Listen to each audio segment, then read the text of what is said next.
is thv11. Well, it is Thursday. That means it's Bird of the Week. Sarah Baxter from Arkansas Game and Fish here to talk about a bird known as the white ibis.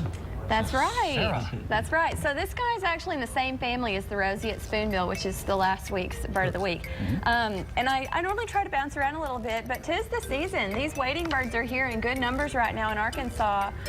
Obviously, the white ibis, those are adults with the solid white, and then the juvenile has a lot of brown on its back and its neck, and a white belly and a white rump.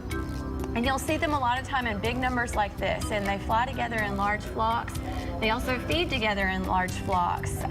So when you see one, you often see quite a number. Okay. And where are we more likely to see these birds? Well, they're a coastal species, so they're present year-round along the Gulf Coast. But in Arkansas, we have them in extreme southern Arkansas, all the way up to through the Delta, through about Bald Knob, that area, about central.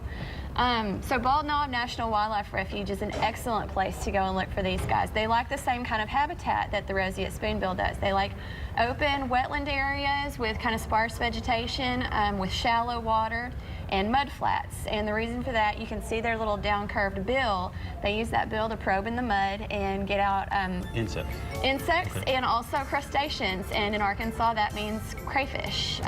Crayfish, huh? So, what about like snails and shells? And yeah, pretty much anything. What's neat about them is that, you know, you kind of, fish. yes, they'll eat fish. You kind of think of a bird's bill as being like a fingernail and maybe doesn't feel a lot. But those are highly innervated, meaning that they can feel a lot with the tip of that bill. So they hunt primarily tactily. And basically anything that touches that bill, if it'll fit, it's going to eat it, including frogs and small snakes and things like that. So. Okay. Well, all right, interesting. So if they get a hold of a piece of a glass or something like that, surely well, they know better, I think. Okay. I think on those. But they're a good-sized bird.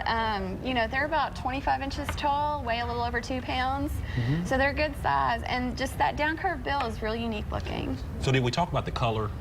No, we didn't. Okay. I don't think we did. I mean, the adults are the solid white, hence the name white ibis, and they have just black wingtips.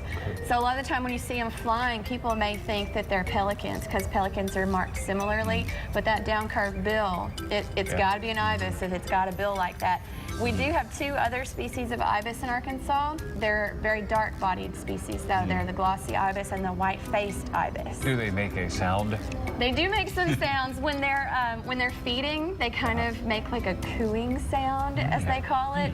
You won't often hear them a whole lot, though. They're mostly pretty quiet. But this is a great species, again, for car birding. It's so hot right now. So you want to get outside and look at birds and beat the heat.